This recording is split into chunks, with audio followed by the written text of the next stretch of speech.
On today's episode of the Nerd Byword podcast, we're receiving visits from Force ghosts of holidays past, present, and future. Yes, we're looking at the Star Wars Holiday Special, so get your tip yip and your blue milk ready, because we're making the jump to hyperspace.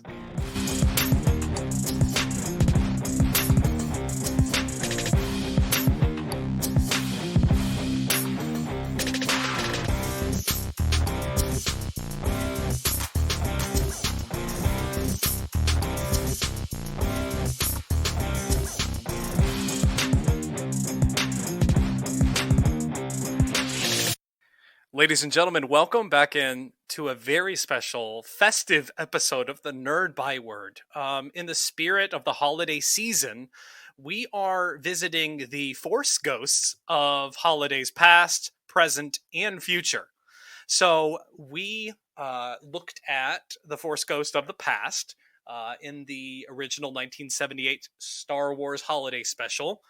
And then we looked at the brand new Lego Star Wars Holiday Special that was just released this year. And then we're going to be looking at the Force ghosts of the holiday future in the direction of Star Wars moving forward and other things that are to come.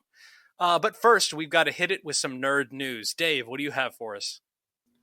Well, I want to talk a little bit about Turtle Rock Studios showing off gameplay for their new game Back 4 Blood.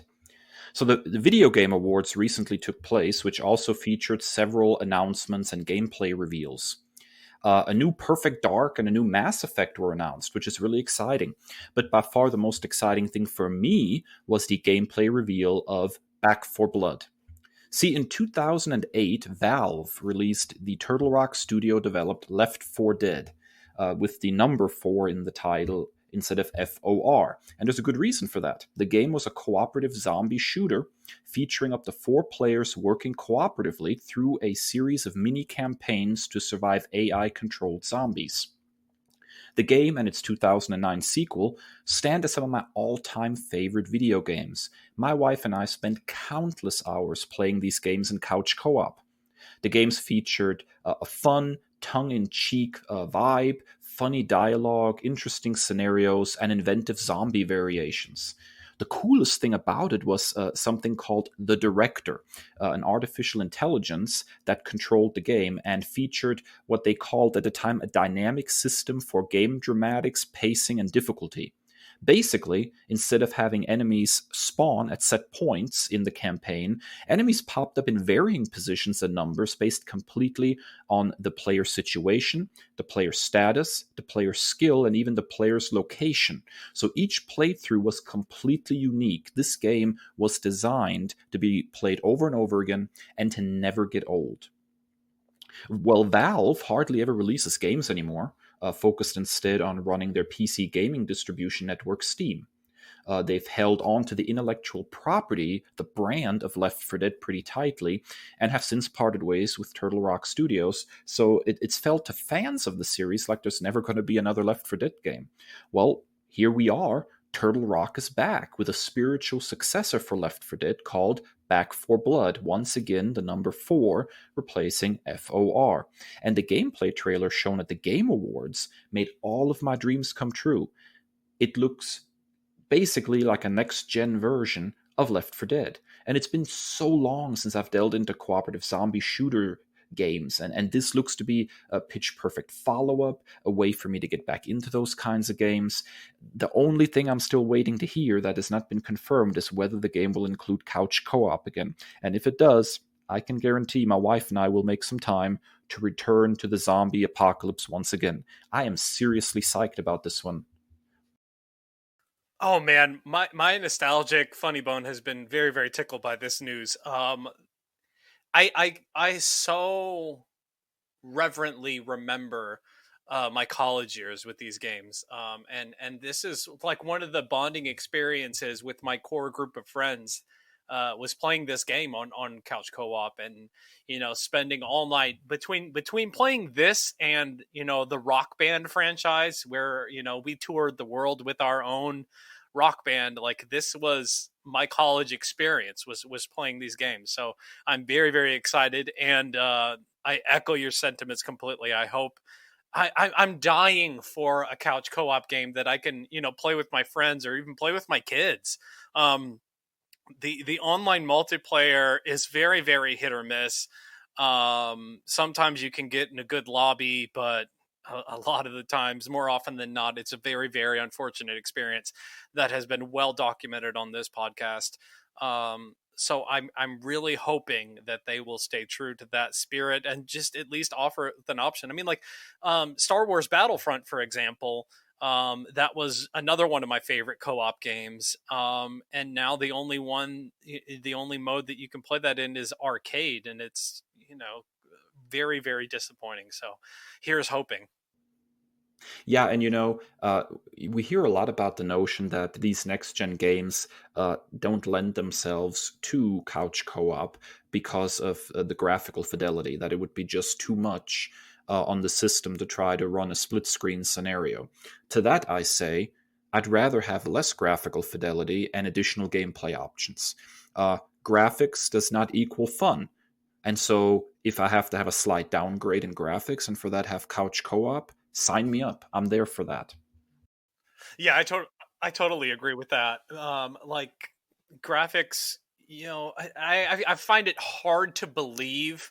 I'm by no means an expert. I find it hard to believe when we're coming out with next gen consoles that are, like ticking off all of these performance, specs that they can't handle a couch co-op thing. I find it very, very hard to believe. And if that is indeed the case, and if I'm wrong about that, then okay, downgrade the graphics and just let me do some co-op and offer it as an option. Like if you want advanced graphics, go play online multiplayer or go play the solo campaign. I'll gladly do that. But then even make it a disclaimer. You're playing couch co-op. You willingly agree that you're going to sacrifice graphic quality. Yep, I'm good. Well, I mean, to a certain extent, this is already happening if you're looking at next gen consoles. The difference between the Xbox Series S and the Series X, for example. They are already scaling the experience of various games to variously powered consoles. I can't believe that they can't do something similar for couch co op. Now, Chris, what are you bringing to the Nerd News table this week? Well, I'm bringing something substantial. The Disney Investors Day revealed quite a bit between the Disney animation films for the Pixar animation films down to the ones that the nerds were waiting for with Lucasfilm reveals and the MCU reveals. So there was so much revealed that we are going to take our very next episode and do what we did with the DC fandom and just go line by line, list by list, item by item, what we're excited about, our reactions to it. But I figured we would at least have to broach this subject. So, Dave, what was your favorite reveal from Disney Investors Day? So this is going to be completely out of the left field, especially considering that people probably think I want to talk Star Wars or MCU. As for what I'm most excited about, Chip 'n Dale Rescue Rangers is returning in a new live action and a CGI combined movie starring John Mulaney and Andy Samberg. Rescue Rangers was pretty special to me as a kid. I love the series about a group of rodents trying to help others in need and getting into cool adventures. It was basically like the A-Team for kids. The casting here is smart too. I've been a fan of Mulaney's for a long time, and although I used to be more skeptical of Andy Samberg, he totally won me over in the television series Brooklyn Nine-Nine, which I think is really one of the funniest things on TV right now. So, to me, one of the most exciting announcements was basically that Chip 'n Dale Rescue Rangers is coming back. I can't disagree with that at all. That's pitch perfect casting. I echo your sentiments. Mulaney is one of my absolute top notch. Just one of my biggest nerd things that's not kind of outer rim nerdery, if you will. I love stand up comedy. I will listen to stand up specials when I'm commuting, or when I'm working out, or when I'm doing yard work. I listen to stand up all the time, and Mulaney's right, like almost on my Mount Rushmore of stand up comedians. If we're talking current people. And then I absolutely agree with what you said about Samberg. Some of his SNL stuff was funny, but it was hit or miss for me. Lonely Island stuff was pretty good, but when Brooklyn Nine-Nine came on, I mean, I was hooked from the word go. So to see this come into play and for this project to be really to be revealed, I'm super super excited for.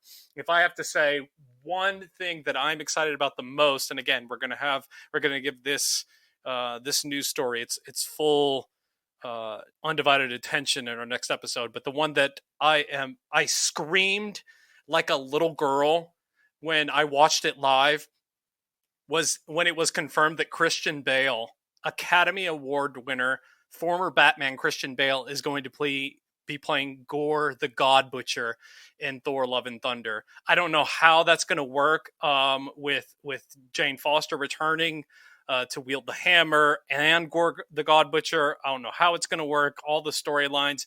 But if you're a fan of the Jason Aaron Thor run, you got to be absolutely geeked out. Probably one of the best villains that has premiered in the last 20 to 25 years in comics. It's just absolutely psyched about this. I will say that I echo your sentiment about Christian Bale's casting here. I just started reading Aaron's Thor run on your suggestion. I'm about 7 or 8 issues in, and I'm absolutely loving it. The character is super interesting. I can totally see Bale do an excellent job with the intensity and the malice that this character showed in the comics. So yeah, I'm all there for Bale as Gore. I'm looking forward to that one. All right, that wraps up our nerd news segment. And again, I promise we're going to do that due diligence with the Disney Investor Day reveals on our next episode. But we have a lot to cover as well for our Byword Big Talk, so stick around.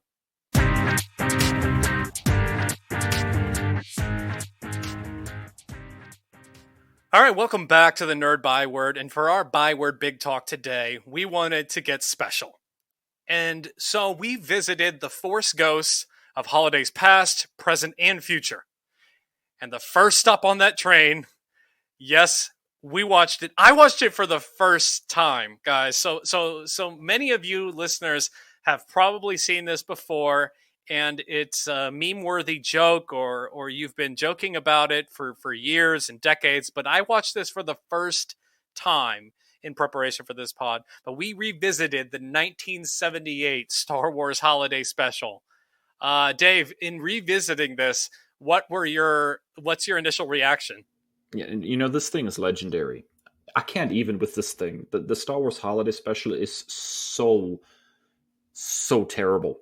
But I really feel at the same time like every Star Wars fan owes it to themselves to watch it at least once. I think watching it right before watching Empire Strikes Back makes it abundantly clear that this all could have gone so very, very wrong. I mean, where do we even start with this thing? So the special is basically about Han and Chewbacca trying to make it to the Wookiee homeworld of Kashyyyk so they can celebrate this made-up holiday called Life Day with Chewbacca's family. Now, Life Day is never really explained. What is it? What are they celebrating? Whose life? I have no idea. But this thing is basically paced and shot to feel like a 1970s TV variety show. And so it features performances from various acts, including freaking Jefferson's Starship. I'm not even sure how to summarize how bizarre this thing is. No matter how often I watch it, it still gets me. I mean, even George Lucas wants to wipe this thing from existence, and he has said so repeatedly in interviews. So what I did when I rewatched it is I just kind of bullet pointed some things that stood out to me, sort of in order of appearance. So I'm just going to go ahead and hit some of the high points where I started questioning my sanity. So the notion of having Wookiees, first of all, on screen for a good solid 10 minutes, talking to other Wookiees without subtitles was absolutely bizarre. It was so very difficult to figure out what was even going on. And while I'm at it, Itchy and Lumpy are not good Wookiee names. Chewie was a cute nickname, but you don't have to go with Itchy and Lumpy for his family members. B. Arthur of Golden Girls, secondly, actually shows up as a Mos Eisley Cantina bartender and has a musical number, after, mind you, getting hit on repeatedly by a customer. This most certainly is when the drugs kicked in the writer's room, I assume. And you know what? Harvey Korman's cooking show segment blew my mind. I don't even know what was going on there. Harvey Korman is not, a not funny guy if you look back. But stir whip whip whip stir is not what I needed out of Star Wars. This thing went on forever, but at least now we know how to prepare bantha properly. Um, Chewbacca's dad gets seduced by Diane Carroll in an erotic hologram performance. I kid you not. I don't know what to say to that. I also understand Mark Hamill, who obviously appears, had been famously in an accident after the original Star Wars, and his face looked a little different. But did they really need to go full clown level makeup on him? I mean, the foundation on his face is so thick all over his face, he's almost unrecognizable. And then there's the heavy eyeliner, which, dude, I don't even know.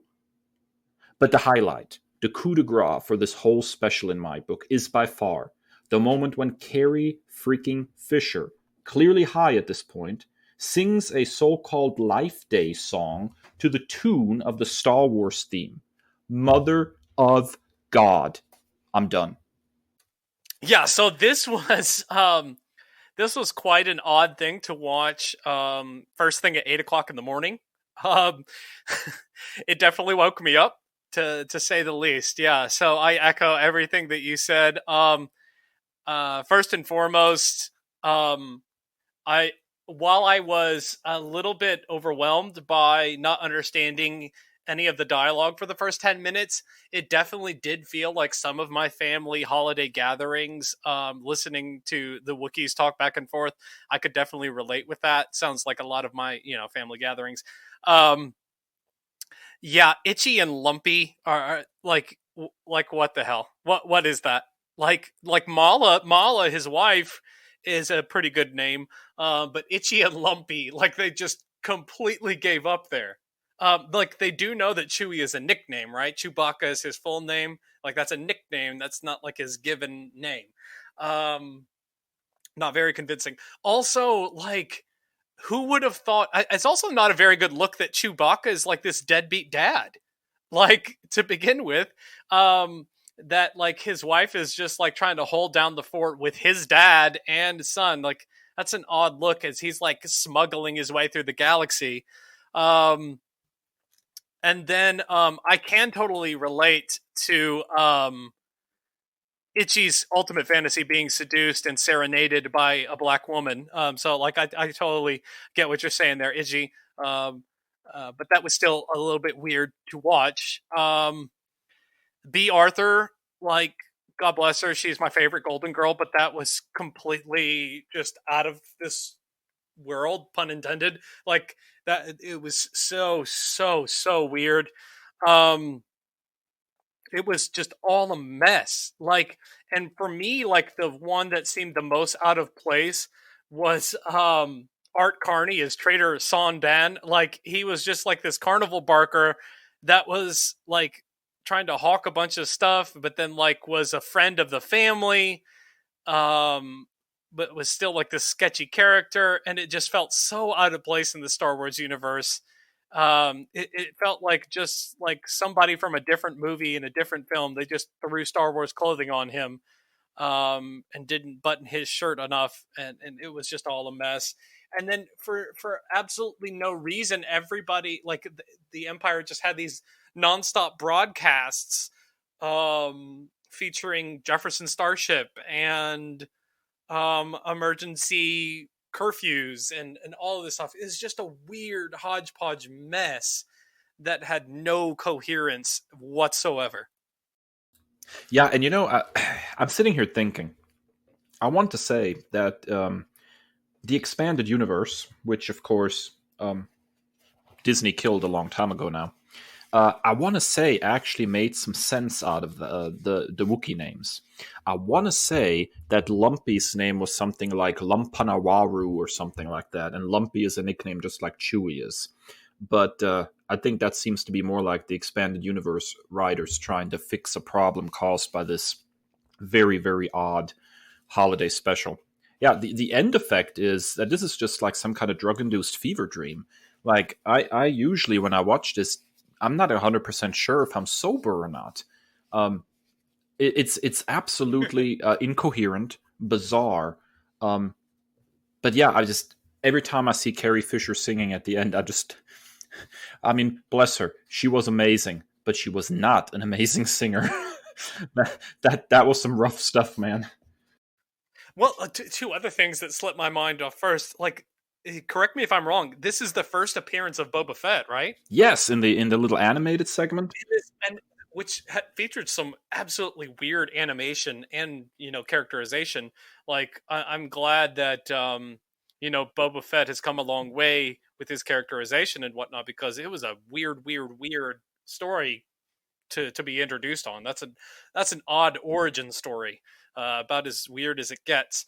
But I think for you, it's Carrie Fisher singing. For me, the most traumatizing thing is Lumpy's face, especially when they zoom in on his face and those unmistakably human teeth, and eyes. Like it's really just it's nightmare inducing for me.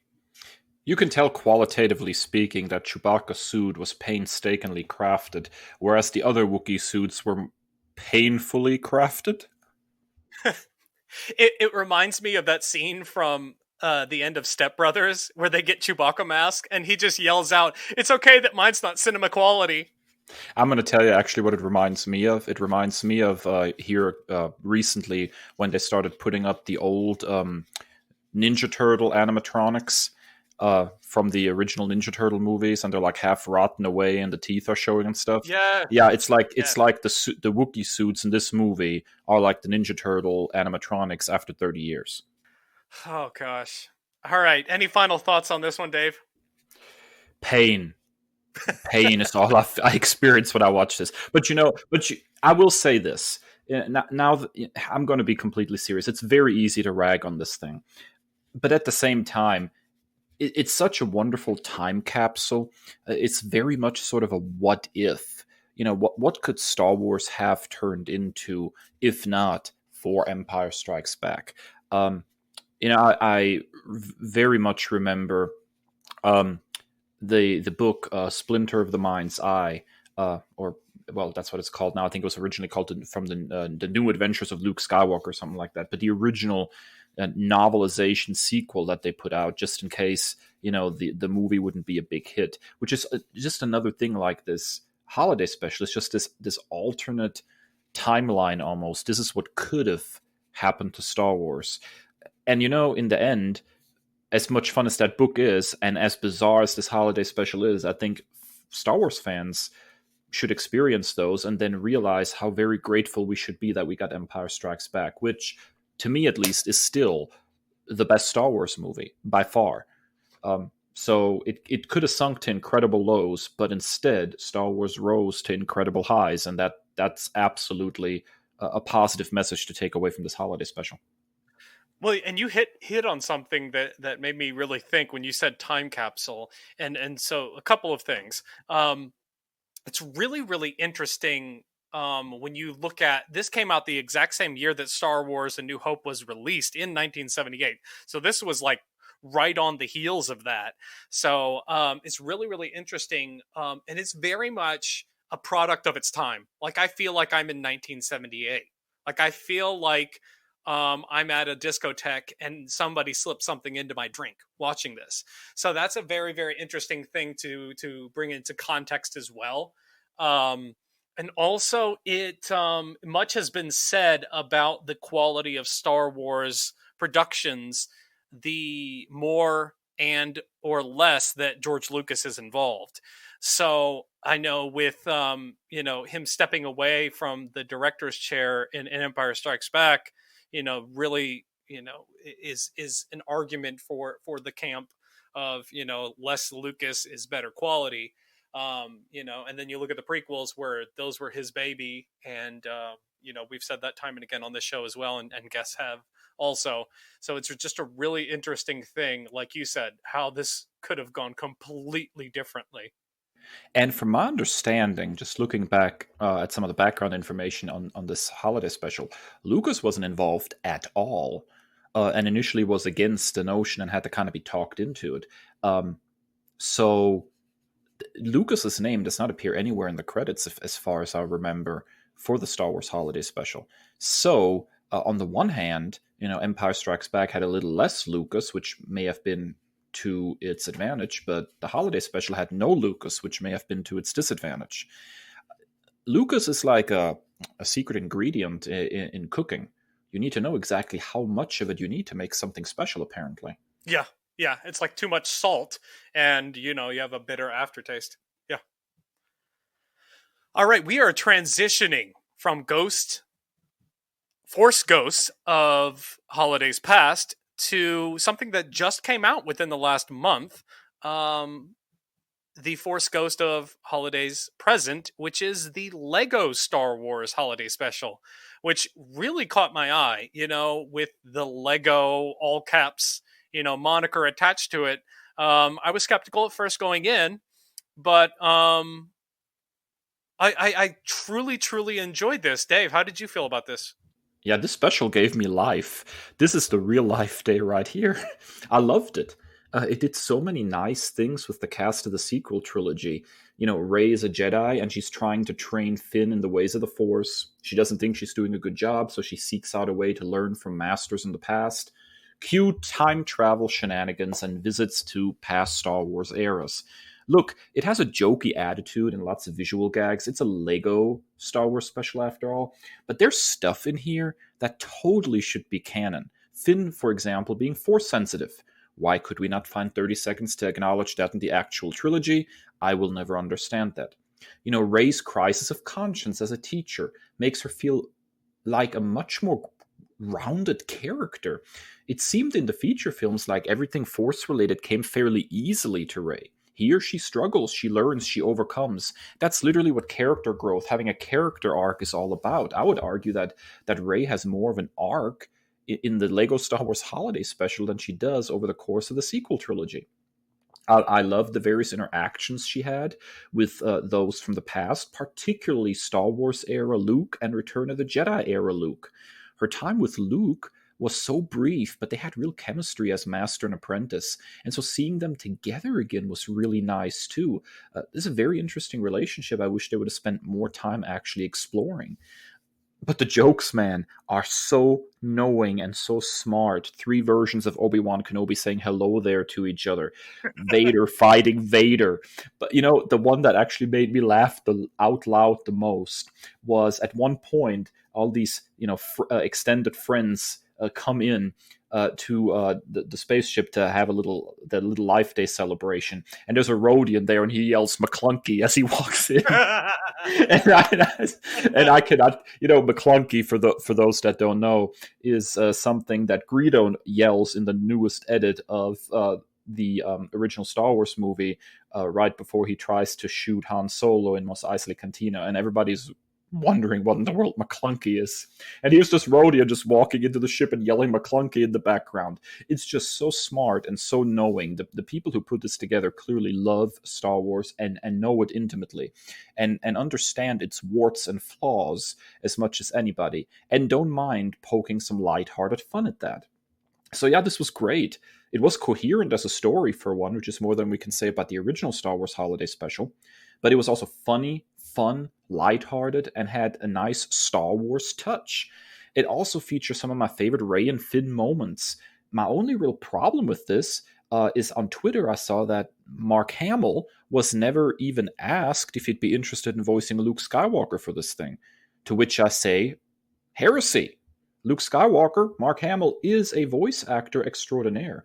At the very least, you should ask the guy. Maybe his fee would have not been as high as you think, and we could have had actual Luke Skywalker voicing Luke Skywalker at various stages of his life. That would have been absolutely fascinating. Yeah, so right from the get-go, when we hear Yoda's voice, it does what the entire original holiday special never thought to do, which was explain what Life Day was and the meaning of it, like right there from the jump. I was like, okay, I immediately like this better. This made me think of how much I love the first Lego movie. I haven't seen the sequel, and Lego Batman. They're just fun. Like, they are unabashedly, unashamedly just fun. They take those characters and they just have a great time, and it's like you're playing with action figures, you're playing with Legos themselves. I think that the writing on this special was top notch. Like, I'll have to look up who's credited as the writer or writers, but I mean, like, it's absolutely just brilliant. The jokes, the self-referential jokes, the self, incriminating jokes of Star Wars.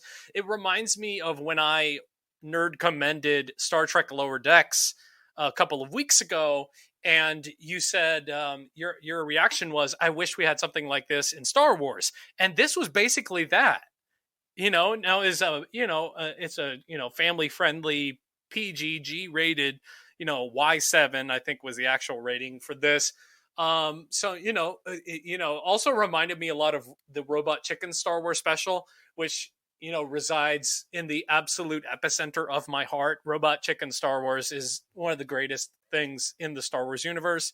But it was just like a version of that for kids that was family friendly. It was so much fun.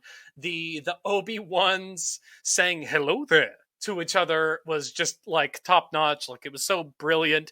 The Vader versus Vader showdown, impressive, most impressive, was great. Like, the other one that, if you don't pay attention, you'll miss it. I rewound it to make sure that I caught it. Was two Han Solos next to each other. The Alden Ehrenreich Han Solo, and then the older Harrison Ford Han Solo saying, "Do you want to shoot first? Let's do it at the same time." It's just, it's a masterclass, and I feel like it's a love letter to every era of Star Wars. So as traumatizing as the original was to watch that early in the morning, immediately following it up like this was a beautiful bookend. It did everything that the original should have done, but it just had fun with it. And also, to your point, it's so much about what the sequel trilogy should have been. Like, all of the potential that was there, and the disservice that it did to its characters. And I'm still frustrated by the fact that such a talented group of actors was so hilariously misused. Like John Boyega and Oscar Isaac. Oscar Isaac, who's literally being cast in everything now. He's Moon Knight. He's Snake from Metal Gear Solid. Like, the dude is doing the darn thing right now, and Star Wars couldn't figure out what to do with him, except for I loved his arc in The Last Jedi. Loved that. That was one of the strongest parts of it. But then also, it was also including, it was a love letter to the animated series with Matt Lanter coming back, and a lot of the voice actors from the Clone Wars series that I just love so much. So I'm just super excited about this. Oh, another blink and you'll miss it moment. It did have some Mandalorian content that was just pitch perfect. And so if you're a Star Wars fan and you've been a little bit downtrodden about, the films, at least, that have been recently released, definitely check this one out. Watch it with your kids. And I absolutely loved it. Now that I'm thinking about this, and I really love this special, but in the beginning of the movie, when Rey's traveling to all these different points and looking at master and apprentice interactions, did I miss her checking out Anakin Skywalker training Ahsoka Tano? Was that not in there? That was not there. See, that to me is one big oversight. It kind of didn't quite acknowledge the Clone Wars cartoon, and I think that would have been a nice extra thing to throw in there, to humanize the Anakin character, because I think that relationship, that master apprentice relationship, is super important in Star Wars canon. And just even a 30-second blink and you miss it kind of thing, I think would have been a really nice addition here. Anytime that I get Ahsoka Tano content, I am a happy person. That's a heavy hint towards our next episode. But I also, you reminded me of one of my other favorite jokes that I had forgotten, and that was when they initially go to Obi-Wan and Anakin going up in that turbo lift. Sorry, I've been watching Star Trek. I'm going to call it a turbo lift. And he goes, it's just something to the effect of, "We'll see Padme soon." And then all of a sudden you see Anakin take this bushel of flowers and hide it behind his back, because they were going to go see Padme. So perfect. And the worst kept secret romance in Star Wars history. Absolutely. Secret? Wait a minute. That was supposed to be a secret? Holy crap, dude. That's a whole plot point I missed. Yeah, any other final thoughts on the Lego Star Wars Holiday Special, Dave? Yeah, I tell you, if we would have not done this episode, I'd be nerd commending it. I had an absolute blast. It's a good 40 some minutes long, and it's absolutely worth every second. I'll probably be rewatching it just because some of the jokes came so fast. It's just such a good time. Um, and if you love Star Wars, this is the kind of content you'll enjoy. It has such a love for Star Wars, warts and all. Yeah, absolutely. I'm definitely rewatching this several times. One of the only critiques that I have is I wish it was longer. It was just beautiful. Um, Also, it has blue milk. Like it has a lot of blue milk. So I just loved it. I'm always there for some blue milk. Always there for some blue milk. And I'm definitely watching this with the kids probably several times over holiday break. So I'm super excited to revisit it, and it's something that's probably going to be on repeat in my household. Um, Now we transition to again. We don't want to uh, spoil too much of our next episode, but we did get some direct hints at the Force Ghost of Holiday's future, Dave, with the direction that Star Wars is heading, and another universe doing a holiday special. So I have, when it comes to the future of Star Wars, there's really two things that I wanted to briefly mention, although I think we're going to talk about it a lot more next week. The first is Patty freaking Jenkins directing a Rogue Squadron movie. How freaking awesome was that reveal trailer? That I cried. I literally cried. So I have a pretty long history with Rogue Squadron. Reading Star Wars comic books where Rogue Squadron featured prominently, and then Michael Stackpole and Aaron Alston's X-wing books, beginning with Star Wars X-wing, Rogue Squadron, were some of my absolutely favorite expanded universe books. Wiped out all of them by Disney's Order 66 on the expanded universe, of course. Um, Patty Jenkins directing a Rogue Squadron movie is just so exciting. I just wished, although it is unlikely, that she will take some of the characters from those books and bring them into the new canon. Seeing Corran Horn or Mirax Tarek would be awesome. There's just so many really great characters that came and went through those Rogue Squadron books. Man, even just seeing a few of them would absolutely make my day.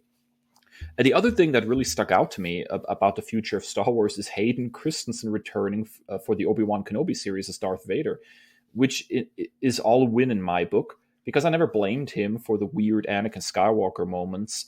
I think ultimately that was down to clunky writing. George, I love you. You made Star Wars, but you also made Oscar-winning actors look like amateurs. I don't think Hayden ever stood a chance. So ultimately, I'm starting to think, really, as exciting as the Rogue Squadron news is, that most of the Disney era Star Wars news seems to be focused pretty squarely on Disney Plus and television projects. And I think that is a good thing, actually. The Mandalorian is awesome, and I think has proven that long form storytelling is a really good thing for Star Wars. The sequel trilogy, I have complex feelings about it, and eventually, I think we're going to have to do our, fixing of the sequel trilogy episodes. But a television slate is a whole different animal. It allows the characters to breathe, allows them time to develop. I think we can all agree, whether we liked the movie or not, Rise of Skywalker was rushed.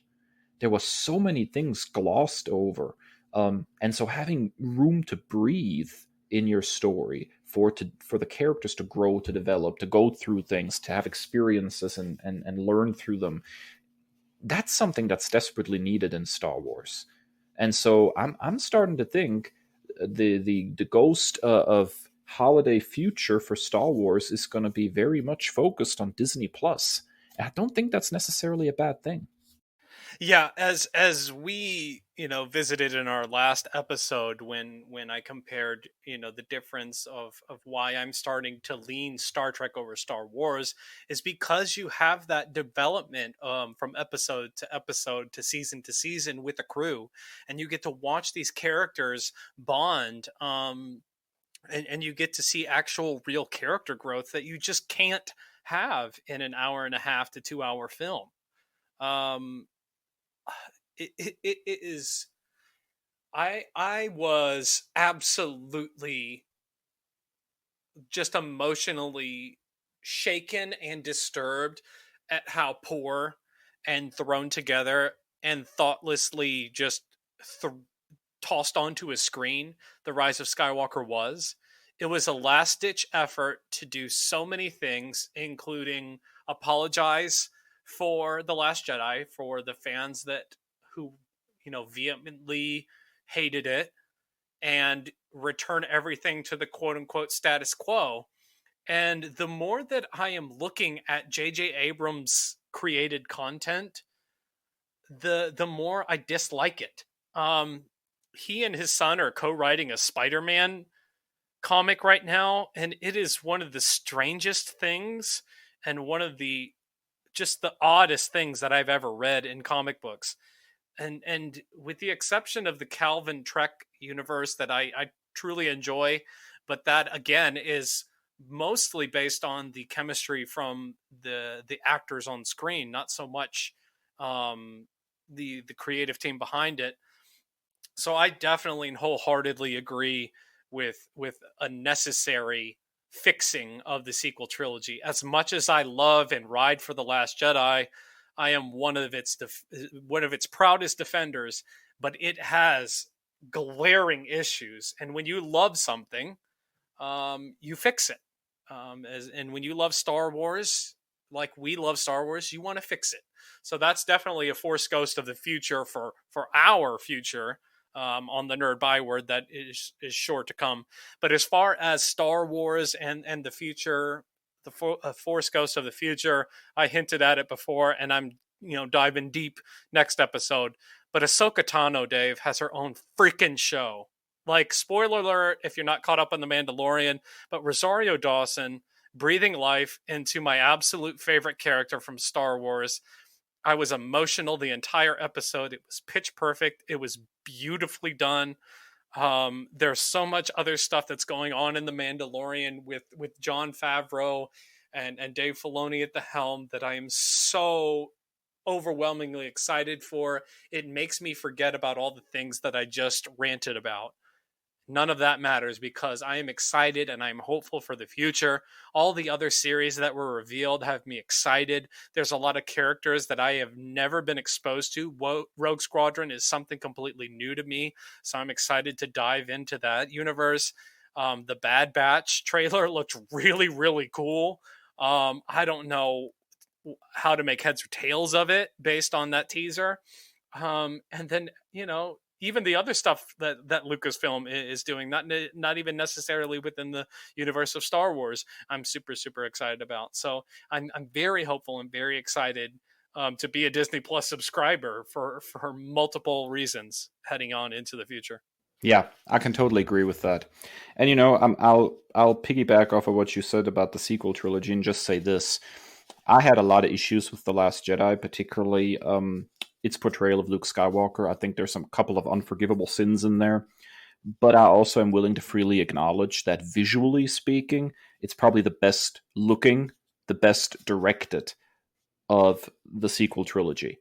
It's a gorgeous, gorgeous movie with some really incredible shots in it, and I think that should be fully acknowledged. Whether you like the story or not, directing wise, it is probably one of the best looking Star Wars movies. Period. Very impressive stuff. But yeah, I'm very optimistic for the future of Star Wars. Excited. There's obviously a change somehow in the air when it comes to how Disney's handling Star Wars. There seems to be maybe not a greater reverence, but maybe a greater understanding for what works in Star Wars and what doesn't work. I'm very much looking forward to the Obi-Wan Kenobi series. Ahsoka Tano is by far one of the most popular Star Wars characters, period, especially ones that didn't originate in the main movie series. And the Cassian Andor series looks really, really good. I would actually argue that Rogue One is probably the best of the Disney era Star Wars movies. So seeing sort of the background of Cassian Andor is really exciting for me as well. So yeah, I'm pretty excited about the whole situation. There's one thing though that I'm still waiting for Disney to figure out. And I think it's something that the fan base really wants. And that is Luke Skywalker at his height. I think we completely missed the boat on that. By wiping out the expanded universe, we now have the story of Luke becoming a Jedi in the original trilogy, and then Luke's death in the sequel trilogy. But nowhere in the middle do we have Luke Skywalker, Jedi Knight, at his best, going on adventures being a Jedi. And there has to be a way to tell some kind of story like that, be it through animation or something. Recasting Luke, God forbid. I don't know. But I feel like the one thing that Disney really needs to figure out is how can they tell us some of the stories between the original trilogy and the sequel trilogy? How can we see Luke Skywalker, Jedi Knight? The one thing that I think a whole lot of fans want to see, and is one of the reasons why many fans were upset with The Last Jedi, because of how it portrayed Luke. You know, if that's his end point, fine, but let's see Luke at his best again. I think there's a series, an animated special, there's something there. I think would make the fan base extremely happy and opens up some interesting stories. And this ties in. I would love to see that. I've heard reports, and this may tie into why they didn't even approach him for the holiday special. Is he is reportedly done with Luke Skywalker, and he is moving on to different endeavors. So, as much as I want to see that, he may take some coaxing on that regard. But I wholeheartedly agree with that. And I think the biggest issue with the sequel trilogy, I feel, is a lack of cohesion.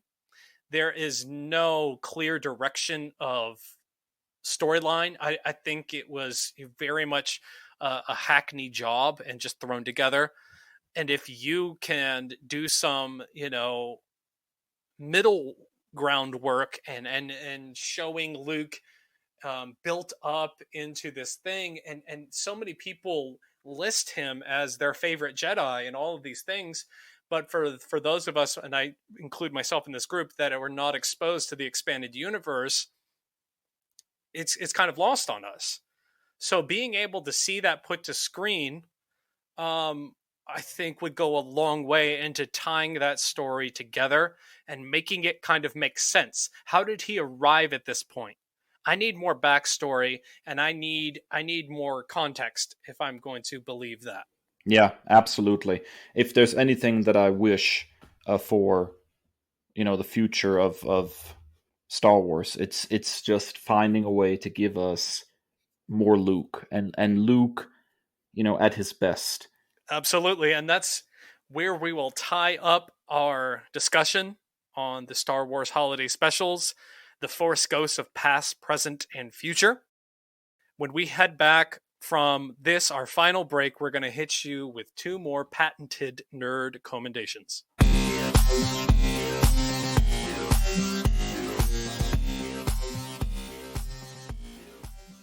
Welcome back, nerds, for our final segment, Nerd Commendations. We've got two more things that you should check out in the nerd world. Dave, you've got a Justice League nerd commendation. Why am I not surprised? Well, I'm a fan, what can I say? But this is unusual for me. I don't often recommend things that have just recently hit the stands. And the last time I did, I was talking about crossover over at Image Comics.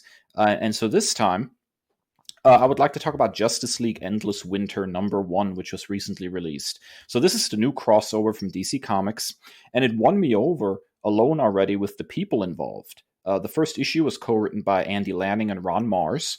I've always loved Mars's work, and particularly on Green Lantern and on Witchblade at Top Cow.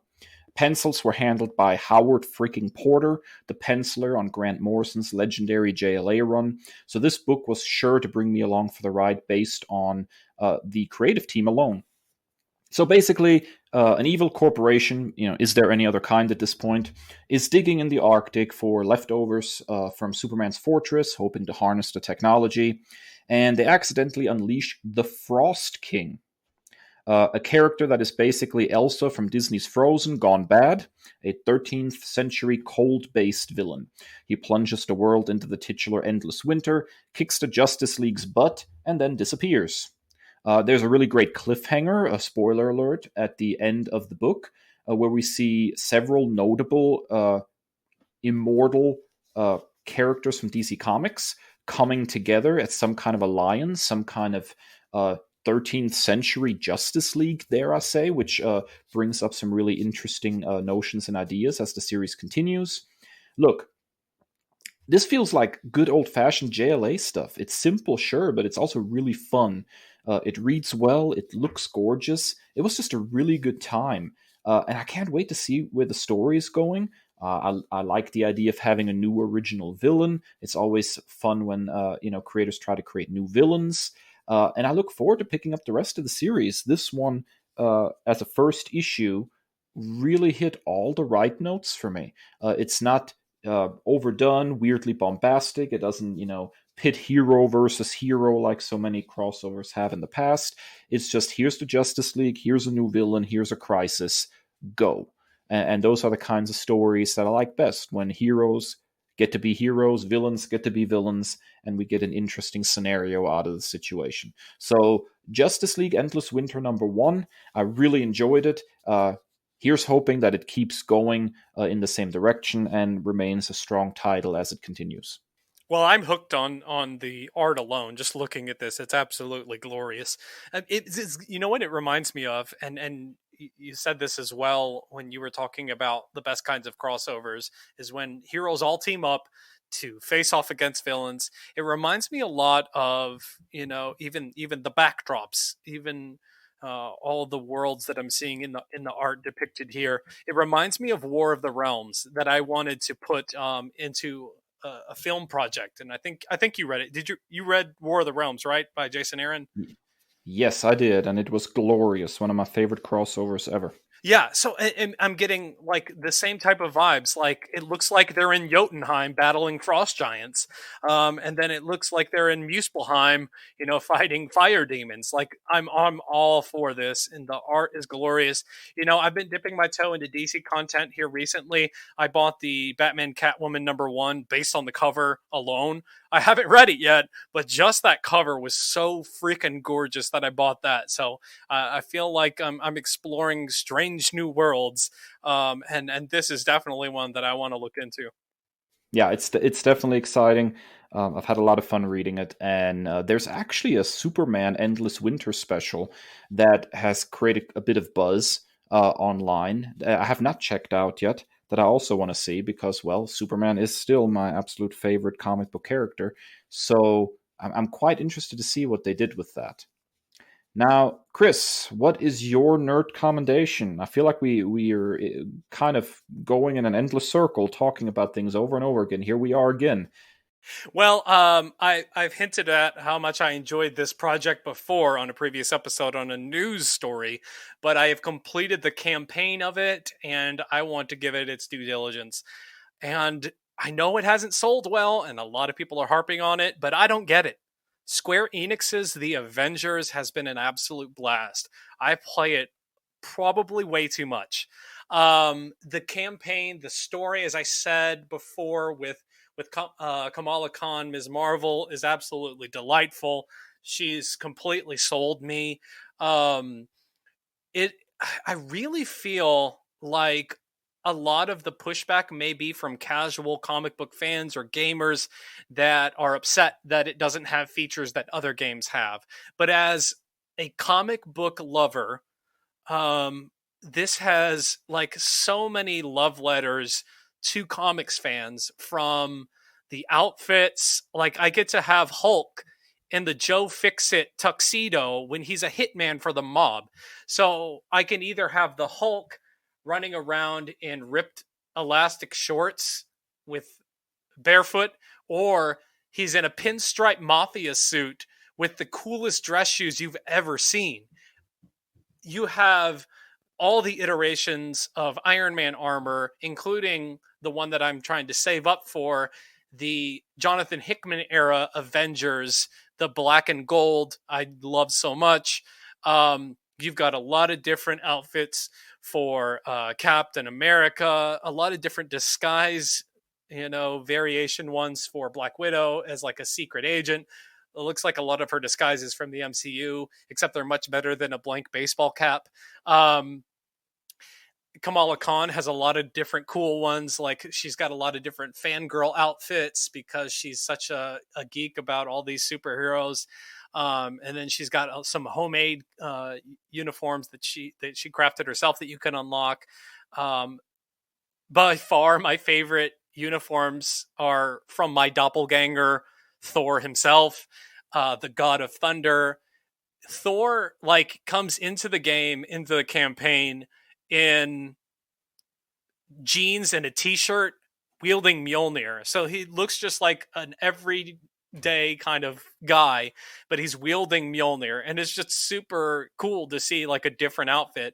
But then you get the best of both worlds because you can unlock all of this beautiful Asgardian armor, and like there's a marketplace where you can save up. The thing that I also love about this is where it's got that like pay to play pocket player thing where you can buy a bunch of credits.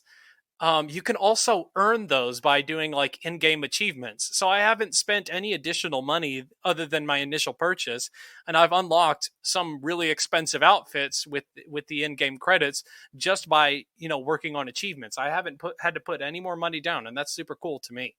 The reason that I really put this over the top and put this on a nerd commendation is because they just released this week its first major update with Kate Bishop Hawkeye, and I am absolutely head over heels in love with this character now. From her quippy one-liners, her snarky attitude, she goes toe-to-toe with Tony when it comes to wit and snarkiness. I absolutely love this character, and I'm hooked. And so now I'm reading the comics. Also, like the things that you collect, the collectibles in this game to level up your character and give them bonus critical hit chance or critical damage or accuracy bonuses are actual comic books. And you have to collect an entire series of comic books based on each character that is featured in the game. And what better way to include, we talked about this in like how to drive comic book sales in our second ever episode all those months ago, is like when you go into the pause menu and you look at like their comics and collectibles, it has the comic cover, who the writer was, who the artist was, when it was published, all these different, things. What better way to tie in the actual comic books, the source material that it's based on? It's just really awesome. The campaign is well written. The one-liners between the characters are super inspired, and you can tell that the writers were comic book lovers. I mean, like there's, even today I was playing, and there's a scene where they're just riding down an elevator. Now, I will say some of the gameplay is a little bit repetitive, and the objectives are a little bit, oh, I'm doing this again. But I don't care because it's fun. There's something just therapeutic about just hulking out and just smashing a bunch of robots. It's fun. Being able to fly through the sky and wield Mjolnir is therapeutic. Being Kamala Khan and stretching my arms out and mashing a bunch of bad guys is fun.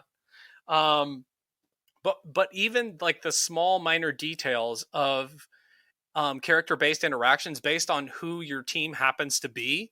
Like, for example, I was riding down an elevator today and I had Captain America and Thor was talking about how he just left his Mjolnir in the park next to Captain America's statue. And Captain America was like, aren't you worried about someone, stealing it? He's like, none would be worthy. And he's like, are you sure nobody would be? And he's like, if there is one, he's with me in this elevator now. So like this kinship between Captain America and Thor, who've, fought villains for years. It's just like a love letter to comic book people. And, I understand people's frustration with the release.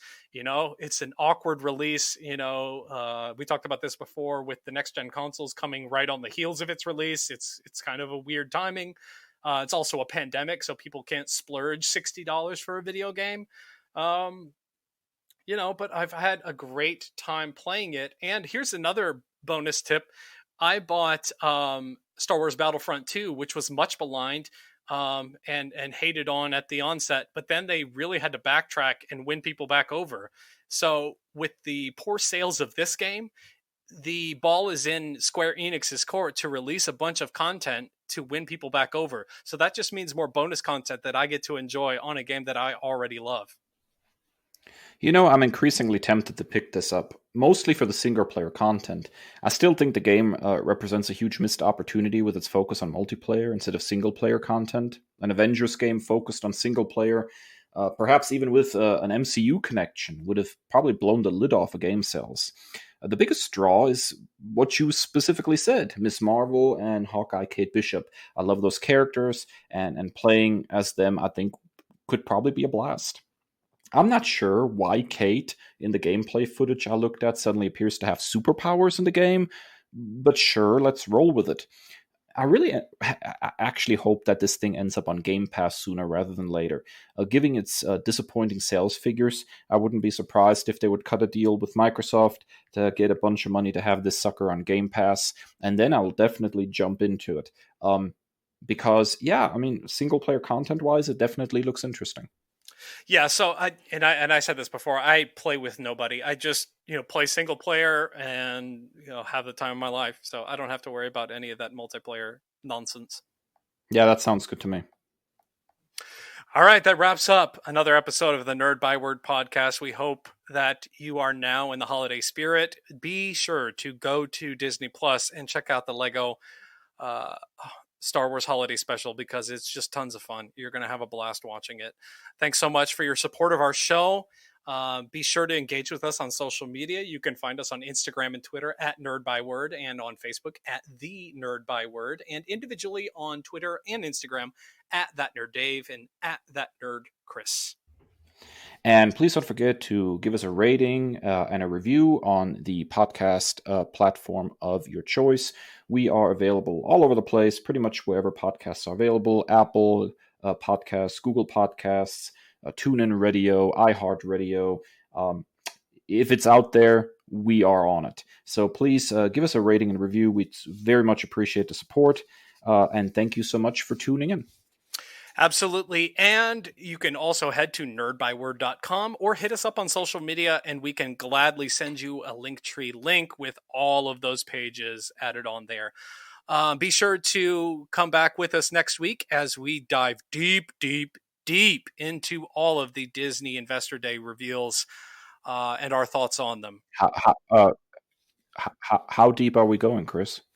There's a multiverse situation, so I'd say pretty deep.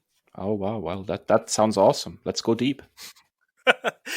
All right. But for now, stay well and stay nerdy. The Nerd Byword is written and produced by Kris and Dave, two nerds with a love of all things pop culture. The podcast features music by Al Jimenez and show art by Ashery Design. Find us at nerdbyword.com and wherever podcasts are available.